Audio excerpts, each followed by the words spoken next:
Donald Trump. There are lots of really legitimate criticisms of Donald Trump. Yeah, I mean, you could, if you want to call him an authoritarian, maybe you could. Some people would disagree with that. We're going to see in the election what happens.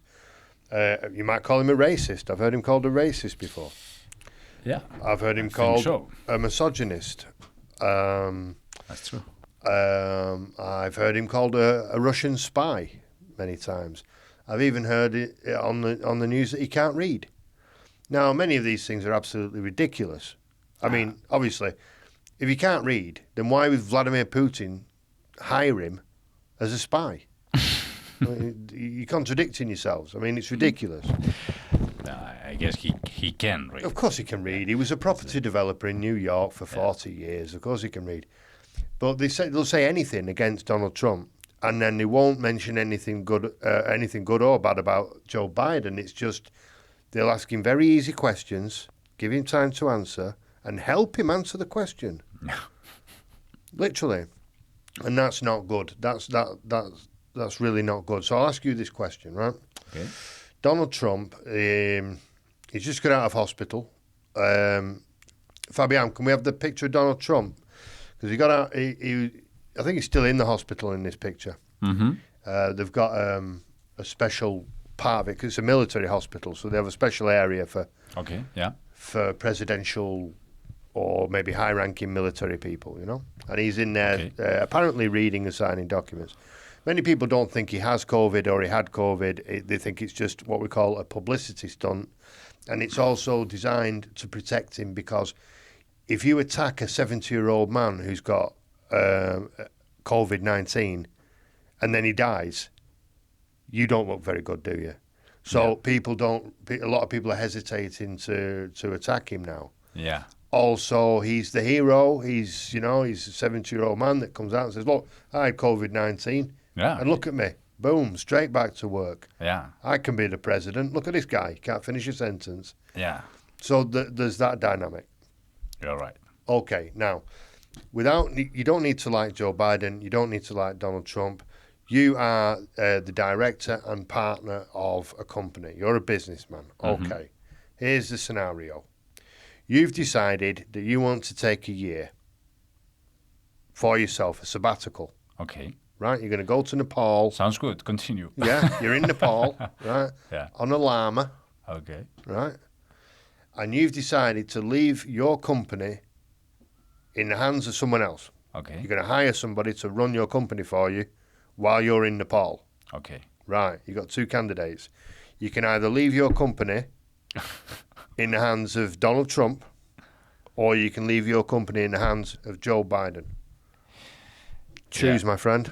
I have to choose. You right? have to choose. It's an election. Okay. I'm trying to understand. We are trying also to make a metaphor about the country, the one who is going to run the country. Because if we are talking about business, it clearly appears to my head like Donald Trump running the company. Why? Because I have the image that they sold me that he is a very good businessman. But in my company, we like to think that we have deep ethics in our behavior. So I have a problem with this, Yeah. But Joe Biden's done horrible things as well the entire time he's been in Washington. So. Yeah, I suppose. I don't know a lot about him. I mean, I know much more about Donald Trump because his book is being exposed much more, and all his crazy, ideas or speech are more repeated in media than Joe Biden. Yeah. So I have a better image about Joe Biden because I have less knowledge about Joe Biden. Could be also, Donald Trump has been sold to the world, project to the world, like a very good businessman.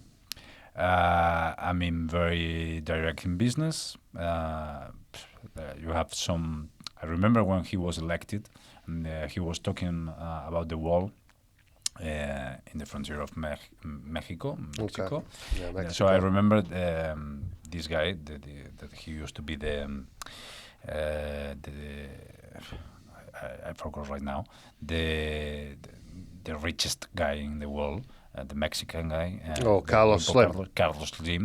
So I remember Carlos Slim when they asked him, "What do you think about the wall? About what is, all the Mexican people was like very scared about this guy running the United States country with the wall and the idea of separate a lot from them."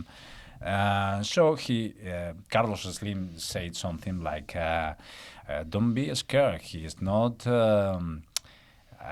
He's not a terminator. He's negotiator.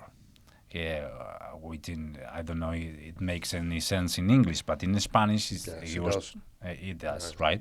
So he said he's not terminator. He's not gonna finish with us. He's negotiator, like saying he's a businessman. He can play very tough in business rules, and he's running the country with this kind of idea of this is a company, and he can be very violent in the negotiation.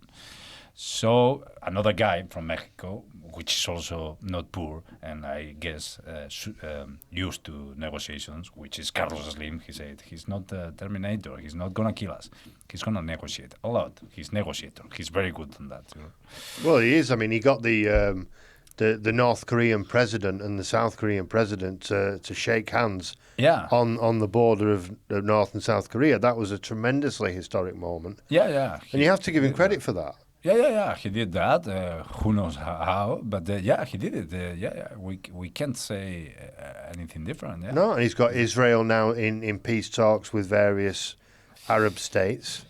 Like in historic deals between these Arab states. But this is shaking a little bit more, even more, the situation between Palestine and Israel and countries that support Palestine. So he's shaking more